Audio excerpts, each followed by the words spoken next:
두 번에 걸쳐서 저희가 밖에서 본 욥기를 우리가 살펴보았습니다. 첫 번째는 사탄의 오해였어요. 하나님께서 복을 주시기 때문에 욥이 하나님을 경외하는 것이다.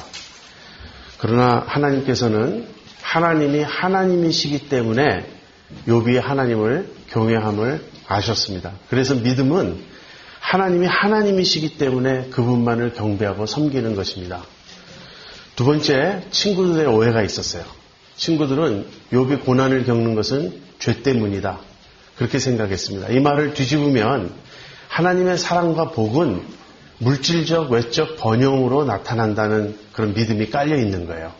거기에 대해서 실상은 비록 욥이 고난을 겪고 있고 외적으로는 한없이 낮아진 상태이지만 여전히 하나님의 사랑과 복의 대상이었다는 것입니다.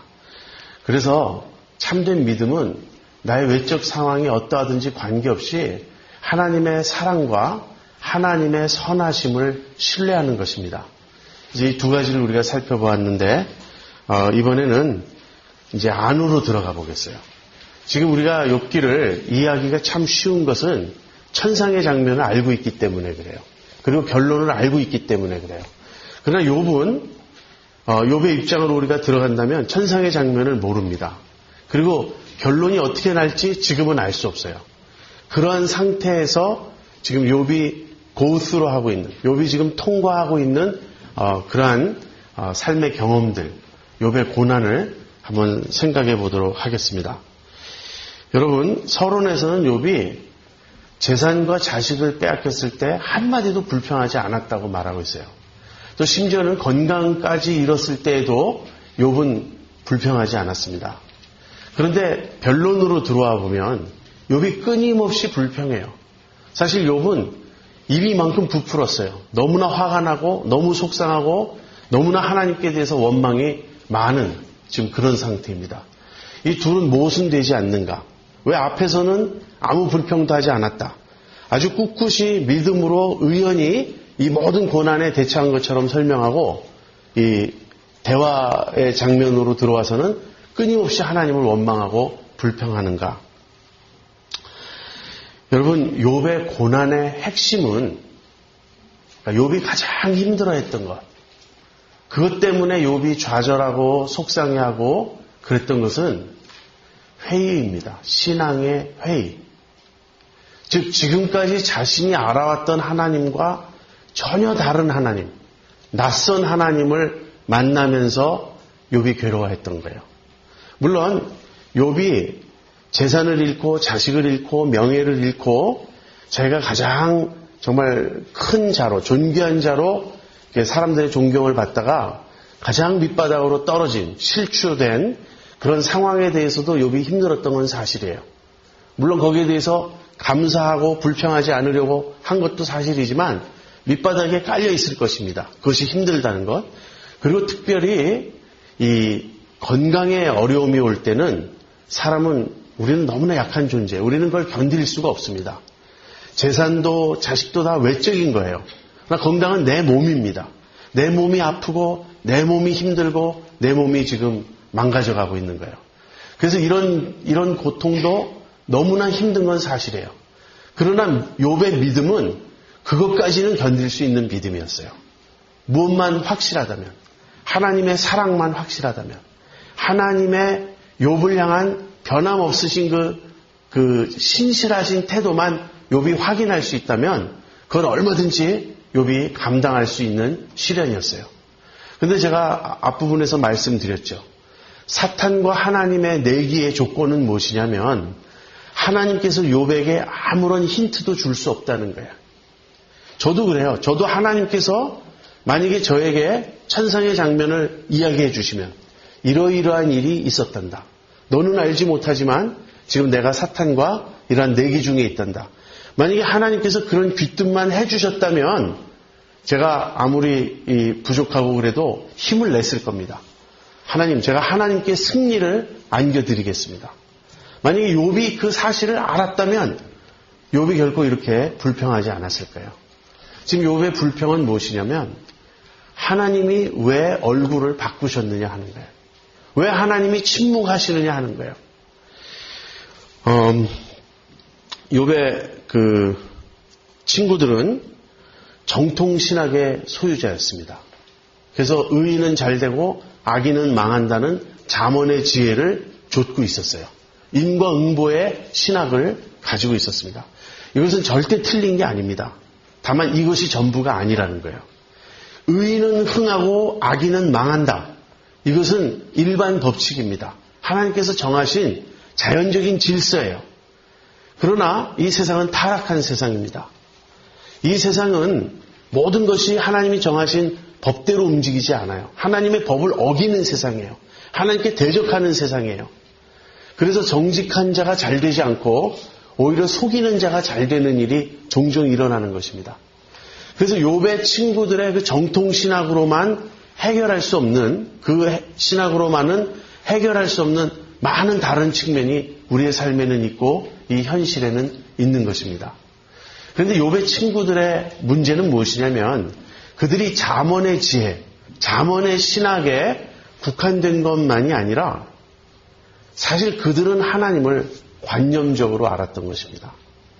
그들의 신학은 하나님에 대한 직접적인 경험을 결여한 신학이었어요. 학문적인 신학, 관념적인 신학, 이론적인 신학이었습니다. 혹시 우리들의 믿음은 그런 것 아닌지 모르겠어요. 여러분, 성경을 공부해서 그것으로부터 배워서 내 믿음이 성장하고 내 믿음이 자라가는 것은 맞습니다. 그러나 성경의 말씀을 내 실생활에 적용해서 그것이 삶의 체험이 되어야만 돼요. 그렇지 않으면 그 성경 지식은 우리에게 큰 유익이 되지 않습니다. 제가 종종 우리 부모님 세대, 우리 할머니 세대의 믿음을 보면 성경 지식은 요즘 세대만큼 없어요. 요즘 젊은 세대들이 성경을 더 많이 아는 것 같습니다. 그러나 우리 할머니 세대, 또 우리 어머니 세대, 부모님 세대의 믿음은 시련을 통과하면서 연단된 점이 참 많이 있어요. 우리 어머니 저한테 늘 하시는 말씀이 6.25를 경험해 봤는가? 그거예요. 제가 이제 저희 가족이 2002년도에 이제 파리에, 이렇게 프랑스 파리에 여행을 가게 된 적이 있습니다. 그런데 제가 이렇게 지도를 보고 어디를 찾아갔는데 뭐 방도 없고 아무튼 제가 일을 망쳤어요. 그래가지고 지금 제가 막 당황하고 있습니다. 그랬더니 저희 어머니가 옆에서 김 목사 기도하라고 그래서 기도하고 있습니다. 그러면서 제가 막 당황하고 있는데 어머니가 이런 말씀 하시는 거예요. 김 목사는 6.25를 경험해 보지 않아서 너무 나약하다. 항상 그런 태도가 있어요. 우리는 머리로, 이론으로, 관념으로 모든 걸 해결하려 했지 어려움에 직접 부딪혀서 뚫고 통과해 본 그런 경험이 별로 없다는 거예요. 저는 그 점을 높이 평가합니다. 우리 부모님 세대, 우리 할머니 세대의 그 연단을 받은 신앙, 삶의 체험이 있는 그 신앙, 그것을 저는 존중합니다. 그래서 말씀에서 배우고요. 그 말씀을 삶의 실천에서 경험이 있어야 돼요. 나의 간증이 있어야 돼요. 성경이 그렇게 말하더라 에서만 그치지 말고 그렇기 때문에 내 삶에서도 그런 일이 일어났다 하는 것이 있어야 돼요. 근데 이제 체험신앙의 문제 중 하나는 성경의 가르침을 체험으로 확인하는 것이 아니라 성경과 관계없이 체험만 자꾸 추구하게 될 때 문제가 있는 것입니다. 어쨌든 이 욥의 친구들은 하나님에 대해서 많은 말을 했지만 결론은 무엇이냐면 하나님을 제대로 알지 못했다는 거예요. 반면에 욥은 하나님을 체험으로 알았던 사람입니다. 바로 이 점이 욥과 친구들의 차이점이에요. 욥은 하나님을 인격적으로 알았고 관계적으로 알았고 경험적으로 알았습니다. 그래서 욥의 말을 모두 종합해 보면 이것이에요. 절대로 내가 잘못했다고 해서 지금 이 고난을 주실 하나님이 아니다 하는 거예요. 하나님은 내 중심을 아신다. 하나님은 내가 얼마나 하나님을 사랑하고 하나님 뜻대로 살려고 했는지 하나님은 아신다. 그 정도는 욥의 친구들의 충고, 욥의 친구들의 지적 정도를 몰라가지고 지금 당황하는 욥이 아니라는 거예요. 그런 어떤 성경 지식, 신학 지식 그 수준에서 지금 고민하는 욥이 아닙니다. 욥은 그것도 다 알고 있고 하나님과 동행하는 삶을 살았어요. 욥은 하나님을 알았어요. 그런데 어느 날 느닷없이 하나님이 지금과는 전혀 다른 모습으로 욥에게 나타나신 것입니다. 이것이 욥의 고난의 핵심이에요. 회의. 여러분, 신앙의 회의를 해보셨습니까? 일부러 신앙의 회의를 할 필요는 없어요. 그러나 회의가 찾아올 때가 있습니다. 이 회의에 대해서 제가 좀 더 말씀을 드리겠어요. 조금 있다. 다만 이제 먼저 욥이 이 과정을 어떻게 통과해 가는지 이제 그 얘기를 여러분에게 먼저 말씀드리겠습니다. 욥은 친구들이, 그러니까 욥의 고난은 하나님에 대한 회의이면서 동시에 친구들의 그 도전과 비난 때문에 괴로운 거예요. 욥이 나는 무죄다. 하나님은 아신다. 하나님과 나는 너희들이 아는 그런 정도의 수준이 아니고 훨씬 살깊은, 훨씬 정말 친밀한 그런 관계다. 그런데 친구들은 그걸 인정하지 않죠. 그건 말도 안 된다. 그렇다면 하나님이 왜 너를 지금 이렇게 고난을 주시고 힘들게 하시겠는가? 문제는 너의 죄다. 그러면서 욥의 친구들이 계속 욥을 공격해 옵니다. 근데 욥은 그 공격에 대해서 말로 대항하지만 하나님이 나타나셔서 판결을 해 주셔야 돼요. 하나님이 욥의 친구들에게 너희들은 틀렸다. 욥은 그렇게 죄가 있고 욥은 나쁜 사람이어서 욥이 악인이어서 고난 겪는 게 아니다. 이렇게 욥의 편을 들어주시면 좋겠어요. 근데 욥은 하나님의 응답을 지금 듣지 못해요. 사실 지금 그 욥의 친구들의 오해, 이제 그 오해가 끼치는 해악이 참 큽니다. 우리 교인 중에 어떤 사람이 어려운 일을 당한다고 생각해 보세요. 그 집에 가족 중 한 사람이 암에 걸려요. 또 그 집의 아버지는 사업에 실패해요. 설상가상으로 또 누구는 교통사고를 당해요. 그 집은 마치 저주받은 집 같아요. 하는 일마다 안 되고 일어나는 일마다 다 나쁜 일들만 일어나요. 그러면 우리는 겉으로는 그렇게 표현 안 하겠지만 뒤에서는 수군거립니다. 그 권사님 믿음이 좋은 것 같더니 그렇지 않았나 봐. 이렇게 이런 일 당하는 거 보니까 실상은 그렇지 않았나 봐. 이 어려움 당하는 집에서는 두 가지로 억울한 거예요. 하나는 하나님께 섭섭합니다. 하나님 왜 우리에게 이런 고난을 주십니까? 하나님 도대체 하나님 살아계십니까? 우리의 기도를 들으십니까? 하나님께 대한 섭섭함이 있음과 동시에 이제는 사람들에 대해서 내가 죄인이기 때문에, 그러니까 내가 지금 고난을 겪는 것만 해도 힘들어 죽겠는데 고난과 더불어 내 믿음까지도 격하되는 거예요. 내가 지금까지 잘못 믿어왔다고 평가되는 거예요. 이걸 뒤집으면 어떤 사람들은 나쁜 짓도 많이 하고 정말 하나님 뜻대로 살지 않는데 나날이 번창하고 하는 일마다 잘 돼요. 요즘 주식 시세가 막 요동을 하고 바닥으로 기죠? 그 사람은 이런 때도 사는 주식마다 올라가요. 나는 가장 잘 될 때도 사는 주식마다 내려가는데 그러면 그 사람은 잘 살기 때문에 성공하기 때문에 돈을 많이 벌기 때문에 그것이 거꾸로 그 사람의 의가 돼요. 우리가 보기에는 저 사람이 좀 부족한 게 있고 믿음이 없어 보여도 하나님 보시기에는 저 사람이 훌륭한 사람인가 보다. 사람들은 이렇게 평가하게 돼요. 이게 얼마나 잘못된 신학인지 여러분 아시겠습니까? 이 세상에서 일어나는 일은 모순투성입니다. 그걸 우리가 인정해야 돼요. 아까 송명희 시인의 공평하신 하나님이, 이 공평하신 하나님은 믿음의 눈으로 볼 때만 알 수 있는 거예요. 어떻게 알 수 있습니까? 어떻게 하나님 공평하시죠? 송명희 시인 아시죠? 뇌성마비 환자에. 정말 그 시인의 시는 주옥 같을지 모르지만 그 외모와 그 모든 그 모습과 그것은 정말 정상인이 아니잖아요. 너무나 참 한심한 그런 모습이잖아요. 말 한마디를 하려고 해도 침을 많이 흘려야 되고 글자 한자 쓰려고 해도 얼마나 힘이 듭니까? 그런 사람이 고백하는 거예요.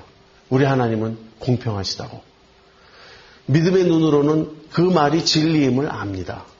그러나 믿음의 눈으로 보지 않으면 하나님은 절대 공평하지 않아요. 하나님은 공평하기는커녕 불공평하고 편애하는 분이고 하나님은 심히 왜곡된 분이에요. 정말 막 불만이 여기까지 나올 수 있다고요. 자, 이런 사실을 우리가 인정해야 됩니다. 계속 교과서적인 정답만 말하는 것이 진짜 믿음이 아니에요. 우리가 가진 믿음이 참된 믿음이라면 우리의 삶의 모든 경험을 소화하고 흡수하고 그것을 다 통합할 수 있는 능력이 있어야 돼요. 내 삶의 어떤 경험은 내 신앙에 맞아 들어가요. 그러나 내 삶의 어떤 경험은 내 신앙과 맞지 않아요. 이것은 내 신앙이 지금 충분히 균형 있고 충분히 올바른 건전한 신앙이 아니라는 것입니다. 내 신앙에 의하면 잘 될 때에만 하나님이 나를 사랑하시는 분이에요. 그러면 내가 지금 어려움을 겪는 것은 내 신앙으로는 받아들일 수 없는 그런 현상인 거예요. 자, 그래서 욥의 친구들은 정통신학을 말하고 관념적으로 지식적으로 하나님을 말했는데 욥은 그렇지 않다고. 자기가 경험한 하나님은 그런 분이 아니었다고. 그러면 욥의 친구들이 묻습니다. 내가 옳다면 지금 일어나고 있는 이 모든 일은 왜 그런가? 욥이 답답한 거는 그 대답을 할 수 없는 거예요. 내가 나의 죄 때문에 나의 불의 때문에 이 고생을 하는 건 아니다. 욥은 이렇게 주장합니다. 그럼 왜 그 고생을 하는가? 그것에 대해서 답할 수가 없는 거예요. 그래서 하나님을 찾는 겁니다. 하나님 좀 나타나시라고. 하나님 제발 좀 나에게 말씀해 달라고. 내가 왜 이 고생을 하는지, 내가 왜 이 과정을 통과해야 하는지 하나님 알게 해 주십시오. 여기 제가 욥기에서 욥의 말 중에 좀 몇 구절 뽑아왔어요. 사실 욥기는 이렇게 강의하기보다는 욥기의 내용 자체를 읽을 때 그 욥의 그 말, 욥의 친구들의 말, 이 말들을 읽을 때 이게 굉장히 그 매력적인 그런 책입니다. 저는 욥기를 읽으면서 셰익스피어의 그 희곡을 읽는 그런 느낌을 제가 많이 받았습니다. 여러분 셰익스피어의 그 희곡들을 읽어보셨나요? 그 셰익스피어의 희곡의 그 대화들은 사실은 일상적인 대화가 아닙니다. 그렇게 말하는 사람들은 없어요. 일상생활에서. 그러나 대화의 한 구절 한 구절이 너무 많이 꾸며져 있고 너무 인위적인 것 같아도 그 대화 자체가, 그 말의 표현 자체가 예술이에요. 그리고 너무나 심오한 그런 인생의 진리들, 철학들을 담고 있습니다. 욥의 친구들의 말도 사실이에요. 욥의 친구들도 우리가 그냥 욥과 욥의 친구들의 말을 그냥 읽어가다 보면 참 이게 쉽게 소화가 되지 않아요. 왜냐하면 말이 너무 이렇게 꾸며져 있고 말이 너무 복잡하고 말이 너무 화려해요. 그래서 얘기하고자 하는 요점이 무엇이야? 이런 질문이 자꾸만 떠오릅니다. 근데 읽고 또 읽고 또 읽고 반복해서 읽다 보면은 바로 그 서론인 것 같은 말들, 불필요하게 꾸며놓은 것 같은 말들 속에 엄청난 진리들이 담겨 있는 거예요. 아무튼 제가 몇 구절 읽어드리겠습니다. 전능자의 살이 내 몸에 박힘에 나의 영이 그 독을 마셨나니 하나님의 두려움이 나를 엄습하여 치는구나. 사람을 감찰하시는 자여 내가 범죄하였은들 주께 무슨 해가 되오리이까. 어찌하여 나로 관역을 삼으셔서 스스로 무거운 짐이 되게 하셨나이까. 주께서 어찌하여 내 허물을 사하여 주지 아니하시며 내 죄악을 제하여 버리지 아니하시나이까.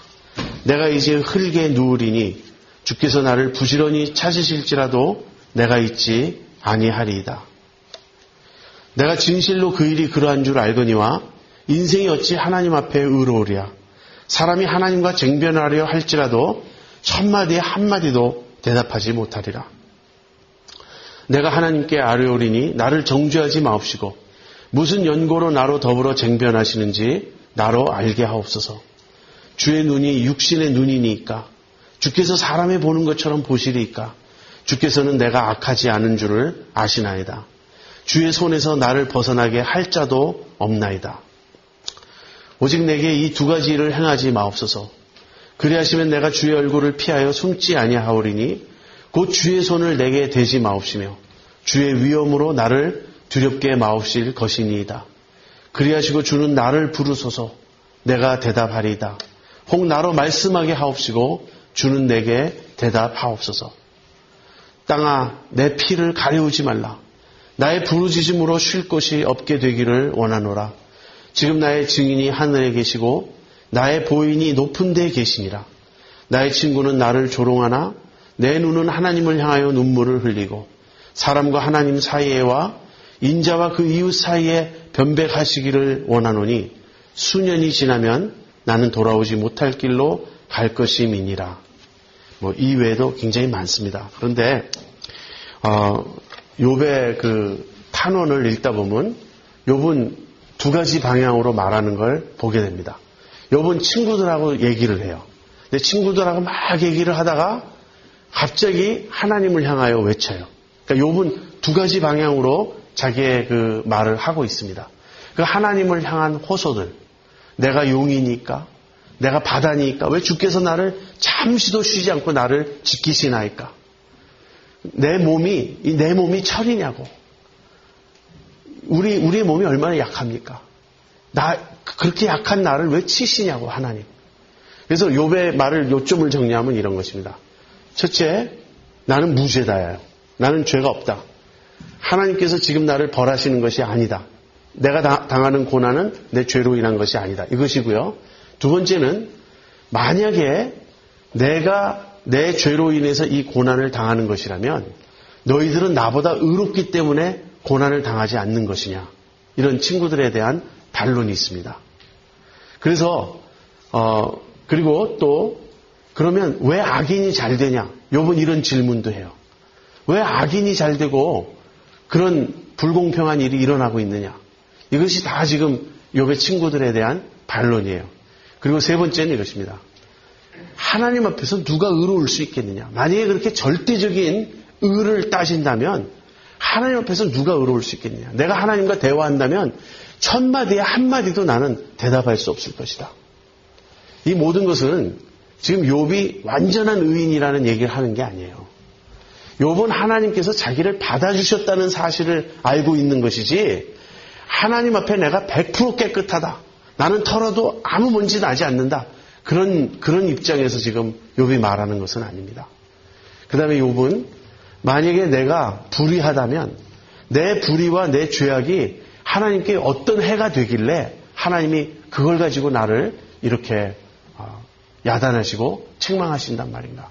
이 욥의 한마디 한마디는 하나님에 대한 확신에 차 있습니다. 그러니까 이런 거예요. 뒤집으면 내가 아는 하나님은 이러실 분이 아니다 하는 것이에요. 지금까지 내가 경험해온 하나님, 지금까지 내가 알아온 하나님, 지금까지 내가 믿고 섬겨온 하나님은 이럴 분이 아니다. 자, 욥이 이 회의를 고스로 하고 있습니다. 이 회의를 통과합니다.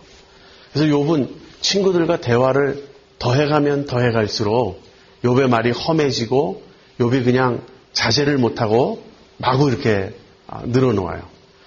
그러면서 그 욥의 그 대화를 쭉 따라가다 보면 아주 순간순간 뭔가 번뜩이는 게 있습니다.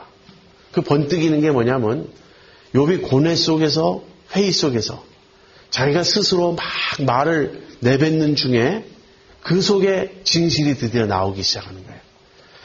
여러분 기도하시면서 그런 경험 하십니까? 저는 그런 기도를 많이 합니다. 묵상 기도를 저는 많이 해요. 밤에 이렇게 자지 않고 조용한 시간에 저 혼자서 묵상합니다. 근데 그 묵상할 때 하나님과 대화를 합니다. 그래서 이런 식이에요. 지금 욥이 하는 것과 아주 비슷한 방식입니다. 하나님, 지금 요즘 저는 굉장히 힘이 듭니다. 왜 제가 이렇게 힘이 든지 모르겠습니다. 조금 생각해 보면 제가 힘이 든 이유는 이것입니다. 예를 들면 저희 교회가 너무 성장하지 않아요. 제가 아무리 노력해도 우리 교회는 너무 작은 교회예요. 그 다음에 이제 계속 거기서부터 얘기를 해나가요. 그러면서 하나님에게 질문도 하고 내 호소를 하기도 합니다. 그러나 전심으로 그 기도 속에서, 그 묵상 속에서 하나님의 뜻이 무엇일까를 묻고 제가 저 혼자 묻고 대답하고 이야기를 합니다. 그런데 많은 경우 하나님께서 제 말을 인도하세요. 제 기도를 인도하세요. 그리고 저에게 생각을 불어넣어 주세요. 그래서 그 기도를 하나님과 더불어 대화를 하면서 내가 내 입으로 답을 해요. 그런데 나중에 돌이켜보면 그것이 하나님이 깨닫게 해주신 것인 경우가 참 많이 있어요. 하나님이 우리에게 어떤 응답을 주실 때, 우리에게 말씀하실 때 내가 가만히 있는데 뭔가 탁 떠오를 수도 있겠지만 저의 경우는 기도할 때 내 기도를 통해서 하나님이 말씀하시고 내 기도를 통해서 하나님께서 저에게 깨달음을 주실 때가 참 많습니다. 저는 욥도 그 경우라고 생각해요. 여러분이 성 어거스틴을 아십니까? 기독교 2000년 역사의 최대의 신학자라고 불리는 그런 성자입니다.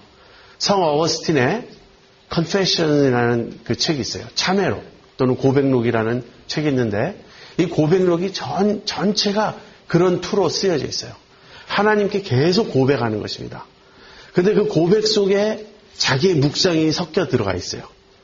자기가 하나님을 마음속으로 생각하고 하나님에 대해서 자기가 고백하고 하나님을 찾는 거예요.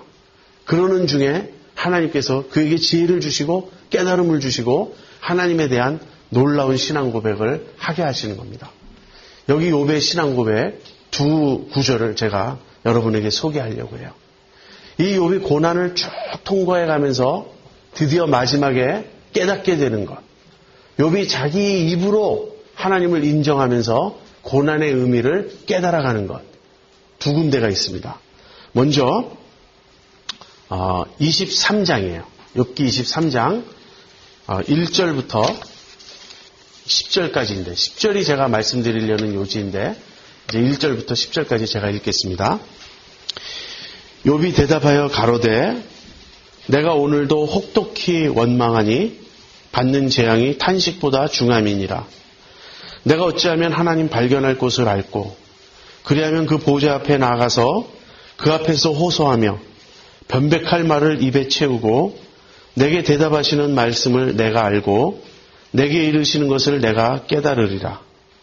그가 큰 권능을 가지시고 나로 더불어 다투실까? 아니라 도리어 내 말을 들으시리라. 거기서는 정직자가 그와 변론할 수 있은즉 내가 심판자에게서 영영이 벗어나리라. 그런데 내가 앞으로 가도 그가 아니 계시고 뒤로 가도 보이지 아니하며 그가 왼편에서 일하시나 내가 만날 수 없고 그가 오른편으로 돌이키시나 배울 수 없구나. 나의 가는 길을 오직 그가 아시나니 그가 나를 단련하신 후에는 내가 정금같이 나오리라. 하나님 계신 곳을 알면 하나님 앞에 나아가 내가 하나님과 대화하고 싶다는 거예요. 거기서는 정직자가 하나님과 변론할 수 있은즉 하나님이 거기서는 나를 만나 주실 거라는 겁니다. 더 이상 나를 외면하지 않으실 거라는 겁니다.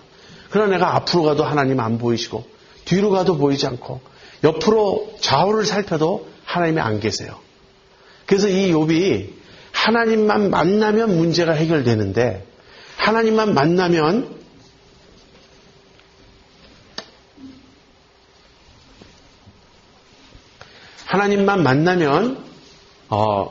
하나님께서 내 말을 들으시고 나의 모든 이 답답함과 궁금증을 풀어주실 것으로 욥은 확신하고 있는데 하나님을 만나지 못하는 거예요. 지금 이것이 욥의 가장 큰 어려움이고 욥의 그 현실입니다. 근데 이 현실 중에 욥이 이런 고백을 해요. 나의 가는 길을 오직 그가 아시나니 그가 나를 단련하신 후에는 내가 정금같이 나오리라. 이 말이 무슨 말이죠? 욥은 더 이상 자기의 삶이 어떻게 가는지, 어떻게 진행되는지, 어떻게 이루어지는지 알 수 없는 그런 시점에 왔습니다. 이제부터는 하나님께 달린 거예요. 내 가는 길은 하나님만이 아세요. 나는 하나님께서 나를 어디로 이끌고 가시는지 나는 몰라요. 그러나 하나님께서 나를 책임져 주실 것이다. 하나님께서 나를 이끌고 가실 것이다.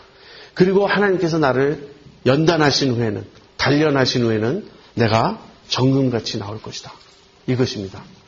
욥이 발견한 첫 번째 것은 나의 가는 길은 내가 알지 못하겠다. 오직 하나님이 아신다 하는 거예요. 여러분, 우리 인생에 이러한 시점에 도달해야 됩니다. 여러분은 인생을 여러분의 계획대로 살고 계십니까? 여러분의 계획대로 인생이 다 되던가요? 제가 20살 때 제 인생을 계획한 적이 있습니다. 그걸 아주 도표로 크게 그렸어요. 그래서 몇 살부터 몇 살까지는 뭐하고 그 계획이 다 맞았으면 제가 지금 여기로 이렇게 있지 않아요. 네. 그런데 그 계획이 어그러지고 하나도 거의 제대로 된 것이 없습니다. 제 인생 가는 길 제가 몰라요. 내가 무엇 하겠다고 계획한다고 되는 것 아닙니다. 야고보가 뭐라 그러죠? 너희 인생이 무엇이냐 이래. 너희 목숨이 무엇이냐. 너희는 잠시 보이다가 사라지는 안개니라. 내가 내년엔 이것 하겠다. 그 다음 해엔 이것 하겠다. 그런 허탄한 자랑을 하지 말라고. 오히려 하나님이 허락하시면 내가 이것도 할 수 있고 저것도 할 수 있을 것이다. 이렇게 말해야 된다고. 우리 인생 가는 길을 우리는 알지 못합니다. 욥은 지금까지는 안다고 생각했어요. 자기가 살아가는 삶의 길을 안다고 생각했어요. 모든 것은 욥이 컨트롤할 수 있었습니다. 욥은 사업도 잘 되었고 자녀 교육도 잘 되었고 자기의 신앙 관리도 잘하고 있었습니다. 그래서 욥에게는 자기의 가는 길에 대한 확신이 있었어요. 그러나 지금 이 상황에 부딪혀 보니까 나의 가는 길은 오직 하나님이 아실 뿐이다. 내가 모르겠다. 내가 어디로 가고 있는지, 하나님이 나를 어디로 이끌고 가시는지 나는 알 수 없다는 그런 고백이에요. 그러나 욥이 확신하는 것이 있습니다. 하나님께서 나를 연단하신 후에는 내가 정금같이 나올 것이다. 자, 이것이 욥의 첫 번째 고백입니다. 두 번째는 욥기 19장 25절부터 27절이에요. 욥기 19장 25절부터 27절. 내가 알기에는 나의 구속자가 살아계시니 후일에 그가 땅 위에 서실 것이라. 나의 이 가죽 이것이 썩은 후에 내가 육체 밖에서 하나님을 보리라. 내가 친히 그를 보리니 내 눈으로 그를 보기를 외인처럼 하지 않을 것이라. 내 마음이 초급하구나. 앞부분에서는 뭐라 그랬죠? 내가 알기에는 그러니까 나의 가는 길을 오직 그가 아시나니. 그러니까 나의 가는 길은 내가 아는 것이 아니에요. 하나님께서 아세요. 그럼 내가 아는 것은 무엇입니까? 나의 구속자가 살아계시니. 우리가 알아야 될 것은 내 인생 가는 길이 아닙니다. 여러분, 내 인생 가는 길을 내가 알아야 될 필요가 없어요. 그것은 하나님이 아시면 돼요. 하나님께서 인도하시는 것이고 하나님이 책임지시는 겁니다. 그래서 내 인생 가는 길은 하나님께 달려있고 하나님께 맡겨야 돼요. 그 대신 내가 꼭 알아야 될 게 있어요. 그게 무엇이죠? 바로 그 하나님을 알아야 된다는 거예요. 내가 알기에는 나의 구속주가 살아계시니 후일에 그가 땅 위에 서실 것이라. 나의 이 가죽 이것이 썩은 후에 내가 육체 밖에서 하나님을 보리라. 무슨 말입니까? 욥은 지금 부활신앙을 가지고 있어요. 살아있어서는 하나님을 만나지 못하고 있어요. 하나님을 만날 그런 길이 없고 방법이 없어요. 하나님이 외면하시고 하나님이 낯을 가리시니 어떻게 하나님을 만날 수가 없어요. 그러나 언젠가 하나님을 만날 날이 있다고 욥은 확신하고 있습니다. 언제? 나의 이 가죽, 이 육체 밖에서, 이 가죽이 썩은 후에 육체 밖에서 내가 하나님을 볼 것이다. 그때 하나님을 어떤 눈으로 볼 것인가? 내가 친히 그를 보리니 내 눈으로 그를 보기를 외인처럼 하지 않을 것이라. 내 육체 밖에서 하나님을 만날 때 하나님을 낯선 타인처럼 보지 않을 것이라는 거예요. 그날 그 순간에는 하나님을 다시금 지금껏 내가 알아왔던 하나님, 나를 사랑하시고 나에게 친밀히 대하시고 나를 감싸주셨던 그 하나님으로 다시 만날 것을 욥은 희망했습니다. 놀랍지 않습니까? 이 구약 이 시대에 부활신앙을 가지고 있었어요. 내가 알기에는 나의 구속주가 살아계시니. 여러분, 이 구속주라는 말은 히브리어로 고엘이라는 말이에요. 이 말을 다른 식으로 표현하면 기업 물리는 사람이에요. 기업 무르는 사람. 이스라엘의 율법에는 이런 게 있었습니다. 모세가 이제 여호수아가 땅을 다 나눠주죠. 이스라엘의 12지파와 그 지파 안에 각 가족들에게 땅을 다 나눠줍니다. 그리고 이 땅은 그 부족, 그 지파, 그 가족에게 영원히 속하도록 배당된 것이에요. 그래서 이스라엘 사람들은 땅을 영원히 사고 팔 수가 없습니다. 땅을 사고 파는 기간은 50년이에요. 희년이 되면 다 본래의 주인에게 돌려줘야 됩니다. 굉장히 옳은 법 아닙니까?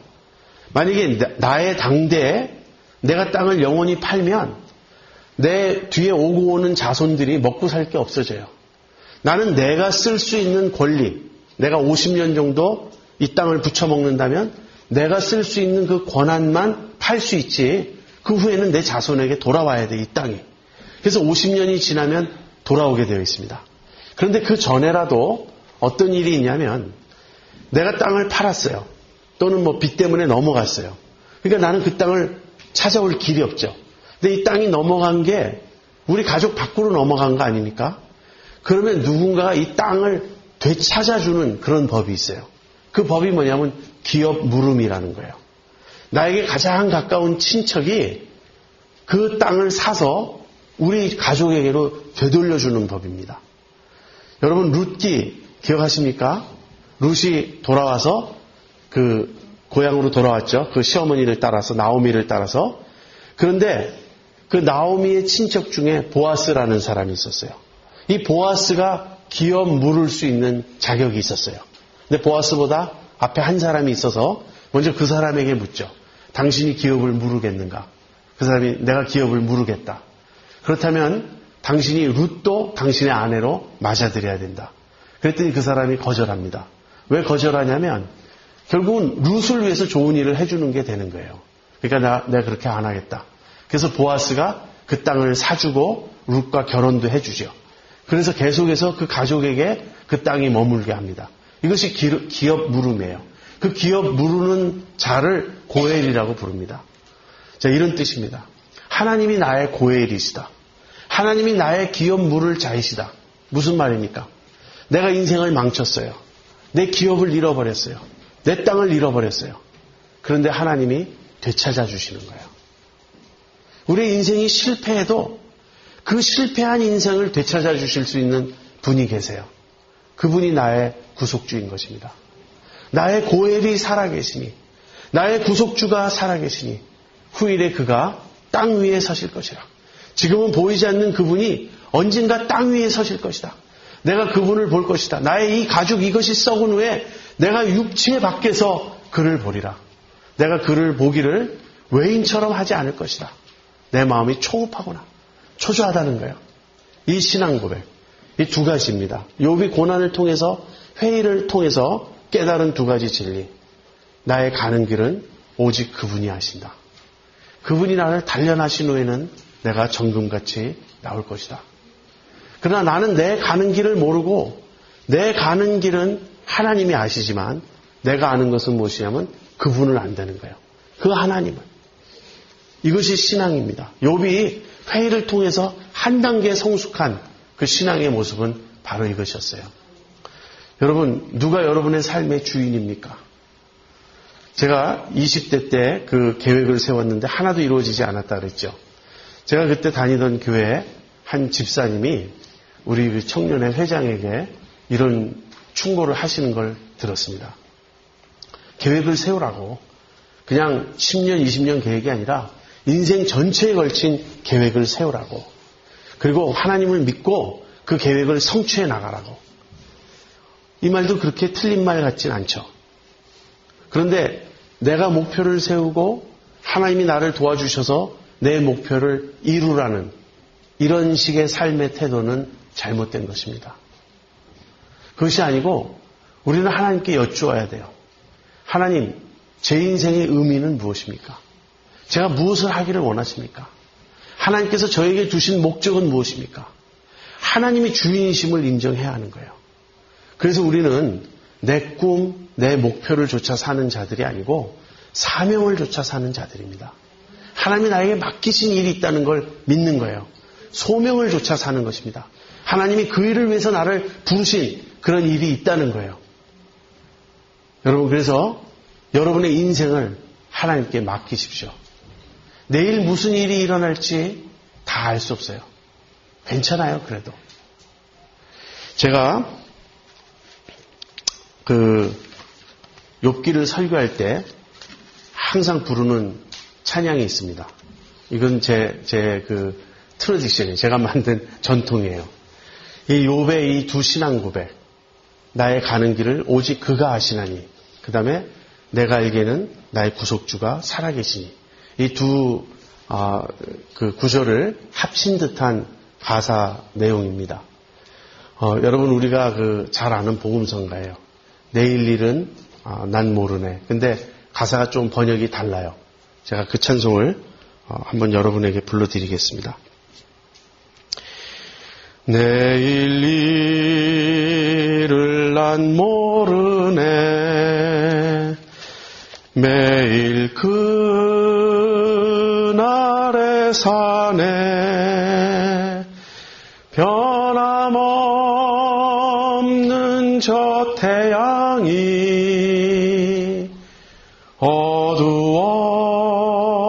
어두워진다 해도 주님 약속하셨으니 내 앞길 걱정 없네. 모든 일을 아시는 주 나를 인도하시네. 내게 있을 장래일들 모두 알 수 없지만 주가 나를 인도함을 나는 확실히 아네. 내일 일은 난 몰라요. 내 가는 길을 몰라요. 변함없는 저 태양이 어두워진다 해도. 그러나 주님 약속하셨어요. 내 앞길 걱정 없어요. 주님께서 내 손을 붙잡고 가시는 것, 그것 하나만 알면 됩니다. 이것이 욥이 도달한 신앙의 절정이에요. 이것을 다른 식으로 고백하면 아브라함의 여호와 이레의 신앙입니다. 모든 것은 하나님이 준비하셨어요. 여러분 생각해 보세요. 지금 여러분이 가지고 계신 모든 것, 여러분의 것이라고 할 수 있는 것이 있습니까? 다 하나님이 주셨어요. 하나님이 다 예비하셨어요. 모든 것은 하나님이 하십니다. 그래서 우리가 알아야 할 것은 하나님 그분이에요. 그분의 신실하심, 그분의 인자하심, 그분이 나를 붙잡고 가시는 그 사실만 내가 믿고 그분을 쫓아가면 됩니다. 그러면 여호와 이레의 삶이 펼쳐질 것입니다. 그리고 힘든 일이 있어요. 여러분 힘든 일이 없다는 것이 아니고 어떤 때는 사망의 음침한 골짜기를 우리가 지나게 됩니다. 그때도 주님 우리를 보호하세요. 주님은 지금 우리를 조각하고 계세요. 우리를 당신의 걸작품으로 만들고 계세요. 그래서 우리의 모난 부분을 깎아내셔야 되고 우리의 그 거친 부분을 다듬으셔야 돼요. 여러분 조각상이 있습니다. 조각가가 끌과 정으로 치고 자르고 합니다. 그 모든 것은 아픔이에요. 그러나 그 모든 과정을 통과한 후에 그 조각은 아주 아름다운 걸작품이 되는 것이죠. 하나님이 우리를 지금 그렇게 빚어가시는 거예요. 그래서 내게 일어나는 모든 일들이 하나님의 선물이라고 우리는 인정해야 합니다. 우린 다 알지 못하지만 심지어는 고난조차도 어려움조차도 힘든 일조차도 하나님의 뜻 가운데서 일어나는 것이에요.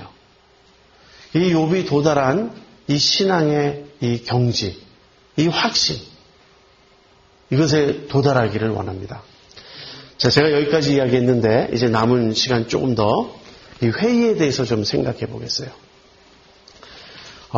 바른 신앙을 갖기 위해서는 회의라는 과정이 꼭 필요합니다. 굳이 회의해야 된다 이 말은 아니에요. 그러나 회의가 찾아올 때가 꼭 있다는 거예요. 그래서 바른 신앙과 회의의 관계를 좀 생각해 보겠습니다. 먼저 믿음과 관련된 몇 가지 분석이 필요해요. 여러분 불신이라는 거 있죠. 믿지 않는 것, 불신. 불신은 무엇을 말하냐면 믿어야 할 것을 안 믿는 것. 그게 불신입니다. 그래서 우리는 하나님을 믿어야 되는데 사람들이 믿지 않을 때 우리는 속상해요. 그 불신에 대해서 우리는 참 화가 납니다. 두 번째는 미신이 있어요. 미신은 뭐죠? 믿지 말아야 할 것을 믿는 거예요. 아주 굳게 저 화장실 저 뒤쪽에는 무슨 귀신이 있다. 몽달 귀신이 있다. 이런 식으로 굳게 믿는 겁니다. 그래서 이거는 잘못된 믿음이라고. 그건 믿어서는 안 된다고. 그래도 믿어요. 그래서 미신이 있습니다. 불신이 있고 미신이 있습니다. 그런가 하면 맹신이 있어요. 맹신은 뭐죠? 맹목적으로 믿는 거예요. 믿을 만한 합당한 근거가 없는데도 그저 무조건 믿는 것입니다. 그래서 하나님을 믿는데 믿는 건 좋아요. 왜냐하면 옳게 믿는 것이니까. 그런데 왜 믿느냐고 물어보면 잘 몰라요. 그냥 무조건 믿어요. 저 목사님이 믿으라고 하셨으니까. 우리 어머니가 믿으라고 하셨으니까. 그래서 자꾸 덮어놓고 믿는 사람 있죠. 이 성경을 덮으면 어떻게 됩니까? 이 까맣잖아요? 이 성경책이 까만 이유가 있다고. 덮으면 깜깜한 거예요. 그래서 덮어놓고 믿지 말고 펴고 믿어야 된다고요. 이 맹신이라는 것은 결코 좋은 신앙이 아닙니다. 많은 사람들이 맹신을 좋은 신앙이라고 생각해요. 그래서 맹목적으로 믿고 무조건 믿고 막무가내로 믿어라. 그런데 이 맹신은 굉장히 신앙이 굳건한 것 같지만 굉장히 허약한 신앙이에요. 조금만 어떤 충격이 오면 와르르 무너집니다. 그럴 수밖에 없어요. 근거가 없으니까. 바른 어떤 근거에 기초해서 믿는 그 믿음이 아니니까. 그래서 불신이 있고 미신이 있고 맹신인데 이건 다 지금 바른 신앙이 아닙니다. 그렇다면 바른 신앙이란 무엇인가? 바른 신앙이라는 것은 믿어야 할 대상을, 그러니까 믿지 말아야 될 걸 믿는 것은 미신이지만 믿어야 할 대상을 믿는 겁니다. 그러니까 불신이 아니고 신앙이에요. 근데 믿어야 할 대상을 정당한 근거 위에서 믿는 거예요. 믿음의 바른 근거가 있다는 거예요. 근데 회의는 언제 찾아오는가? 바로 이 믿음의 근거가 흔들릴 때 찾아오는 거예요. 그래서 회의는 불신과 다릅니다. 여러분, 회의하는 사람을 우리가 정죄해서는 안 돼요. 물론 회의와 불신 사이의 그 점이 좀 불명확한 게 사실이에요.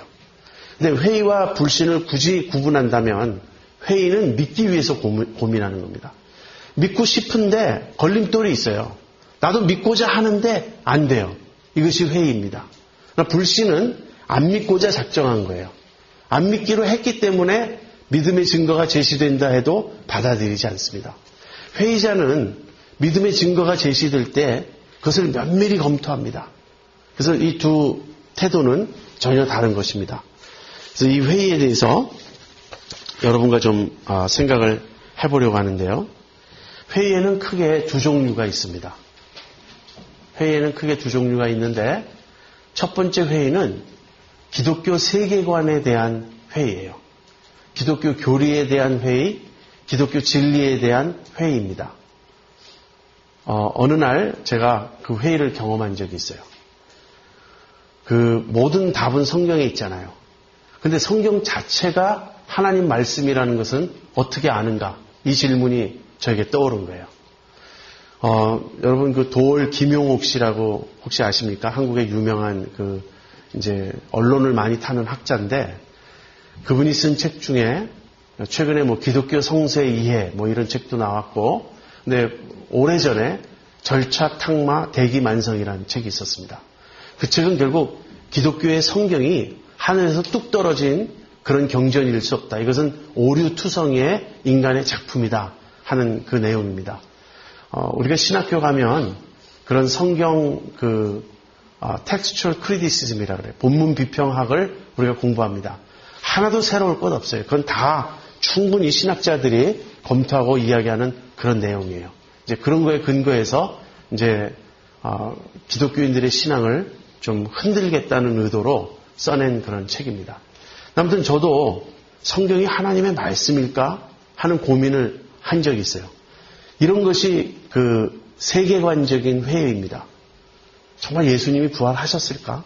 지옥이란 게 정말 있을까? 여러분 이런 회의가 들지 않습니까? 이런 회의가 찾아올 때가 있어요. 저는 이 회의에 대해서는 제 대답은 이것입니다. 저는 부활을 믿기 때문에 기독교를 믿어요. 제가 어떻게 기독교를 믿게 되었는가? 제가 이 생각을 해보면 뭐 여러 가지 그 과정과 이유가 있겠지만 결론을 내리면 누군가가 저에게 기독교를 전해줬어요. 복음을 전해줬어요. 기독교란 다른 종교와 다릅니다. 다른 많은 종교들은 어떤 특성이 있냐면 우리가 깊이 궁구하고 묵상하고 수련하면 깨달을 수 있는 진리들을 말해요. 사실 사람이 그런 식으로 철학적으로 논구해 가게 되면 범신론에 이르게 되는 것이 제일 자연스러운 그런 결과입니다. 아무튼 자세한 얘기는 하기 어렵고요. 그러나 기독교는 누군가 깨달아 알 수 있는 진리가 아니에요. 기독교는 역사적인 종교입니다. 무슨 말이냐면 역사 속에서 일어난 어떤 사건이 있어요. 그리고 그 사건이 하나님이 행하신 일이고 우리를 위한 구원의 사건이라고 믿는 것이 기독교예요. 그러니까 이 사건에 대해서는 그 소식을 들어야 되죠. 누군가 저한테 전해줘야 돼요. 이 복음을. 이 복음은 무엇이죠? 예수라는 한 사람이 있었다. 근데 예수라는 한 사람이 많은 좋은 가르침도 주었고 기적도 행하고 선한 일도 많이 했는데 비참하게 십자가에 달려 죽게 되었다. 그런데 거기서 끝이 아니고 그가 다시 살아났다. 근데 예수님의 부활은 죽었다가 다시 살아나지만 시간이 지나면 또다시 죽는 회생이 아니었어요. 부활입니다. 부활과 회생, resurrection과 resuscitation은 근본적으로 달라요. 이 죽었다가 다시 살아난 사람은 꽤 많습니다. 성경 안에도 예수님이 죽은 나사로도 살리고 과인성 나부의 아들도 살리고 나인성 과부의 아들도 살리고 지금 말이 막 헷갈립니다. 회당장 야이로의 딸도 살렸어요. 그들은 다 도로 죽었어요. 그건 부활이 아니에요. 그건 회생이에요. 예수님은 다시는 죽지 않는 진정한 생명의 몸으로 다시 살아났습니다. 이 부활이 사실인가? 저는 여기에 초점을 맞춥니다. 부활은 사실이에요. 어떻게 아는가? 목격자들이 있어요. 그 목격자들이 예수님의 부활을 목격하고 이것이 사실이라고 증거한 겁니다. 이 목격자들의 말을 어떻게 믿을 수 있는가? 이제 그렇게 되면 이제 많은 이야기를 해야 돼요. 근데 저는 그들의 말을 들었을 때 제가 두 가지 반응할 수 있죠. 당신들 거짓말한다. 부활은 일어나지도 않았고 지어낸 이야기다. 이렇게 제가 거부할 수도 있습니다. 그런가 하면 당신들 말이 맞는 것 같다. 당신들의 변화된 삶을 보니, 당신들의 진실한 모습을 보니, 당신들의 삶에 일어나는 많은 놀라운 일들을 보니 부활은 사실인 것 같다. 믿을 수도 있습니다. 저는 이쪽을 택했어요. 저는 그들이 정말 부활을 목격했고 부활이 일어난 것을 목격했다고 저는 믿습니다. 부활이 사실이라면 어떻게 됩니까? 부활이 사실이라면 예수님은 인간 이상의 분이에요.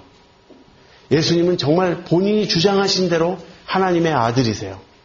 그렇다면 하나님의 아들이신 예수님의 모든 가르침을 우리는 진리로 받아들여야 되지 않느냐 하는 것이에요. 그럴 때 제가 믿기 어려웠던 다른 점들, 무슨 지옥에 대한 교리라든지 여러 가지를 다 제가 믿을 수 있게 되었습니다. 이런 쪽을 무엇이라고 부르냐면 기독교 변증이라고 부릅니다. 세계관에 의심이 올 때, 내가 세계관에 기독교가 가르치는 진리, 기독교 세계관에 대해서 의심이 오는 이유는 무엇이죠? 제가 다른 세계관을 갖고 있기 때문에 그래요. 저는 진화론이 옳다는 교육을 받아왔습니다.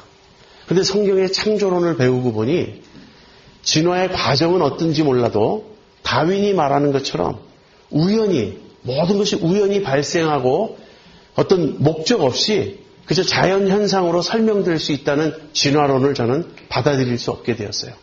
결국 하나의 세계관이 다른 세계관으로 바뀌어야 하는 것입니다. 자, 이런 회의가 있을 수 있습니다. 이런 회의가 있을 때는 어떻게 하면 좋은가? 계속해서 성경을 묵상하시고 또 거기에 관련된 좋은 책들을 읽으십시오. 기독교인들이 무식해서 기독교를 믿는 건 아니에요. 많은 세계적인 뛰어난 학자들이 기독교인들입니다. 프랜시스 콜린스라는 그 지놈 프로젝트를 이끈 그 과학자가 Language of God이라는 책을 써냈습니다. 이분은 리처드 도킨스, 그 무신론의 대표인 그 리처드 도킨스하고 이 논쟁도 하고 그랬던 사람이에요. 이 프랜시스 콜린스라는 사람은 이 유전자가 하나님의 언어라고 말하는 거예요. 이건 하나님이 쓰신 것이다. 그래서 똑같은 자연현상을 보고도 한 사람은 믿습니다. 그러나 어떤 사람은 믿지 않아요. 여기서 믿는 사람은 무식하고 믿는 사람은 무지몽매하고 지성이 없고 그런 것이 아니에요. 이건 근본적인 세계관의 문제입니다. 그래서 여러분, 제가 여러분에게 말씀드리는 기독교는 믿을 만한 충분한 근거가 있습니다. 저는 생각하면 생각할수록 기독교 세계관적인 관점 외에 다른 세계관으로 이 세상과 인생과 삶을 설명할 수 있을지 저는 참 궁금해요. 만약에 불교가 옳다면 어떻게 됩니까? 저는 걱정할 게 없다고 생각해요. 불교가 옳다면 제가 다음 생에 윤회할 수도 있을 것이고 또는 제가 열반하지 못해도 이 윤회의 사이클에서 벗어나지 못해도 저는 괜찮습니다. 전 이 세상이 고해라고 생각하지 않아요. 많은 고난이 있지만 세상에는 기쁨도 있고 존재의 이유도 있고 의미도 있다고 저는 생각합니다. 여러분, 또 다른 종교, 범신론이 옳다면 저는 어떻게 될까요? 저는 괜찮아요. 범신론이 옳아도 제가 잃을 게 별로 없어요. 그러나 만약에 기독교가 옳다면, 성경이 옳다면 그러면 어떻게 됩니까? 심판이 있어요. 심판이 있다고요. 죽은 후에 윤회할 수도 있고 죽은 것으로 끝날 수도 있고 아니면 무슨 어떤 그런 범신론적인 세계 속에서 신의 일부가 될 수도 있고 아니면 심판이 있을 수도 있습니다. 이런 여러 선택 중에서 만약에 기독교가 옳다면 여러분 어떻게 하시겠습니까? 여러분 심판대 앞에 서실 준비가 되어 있습니까? 많은 사람들이 왜 예수를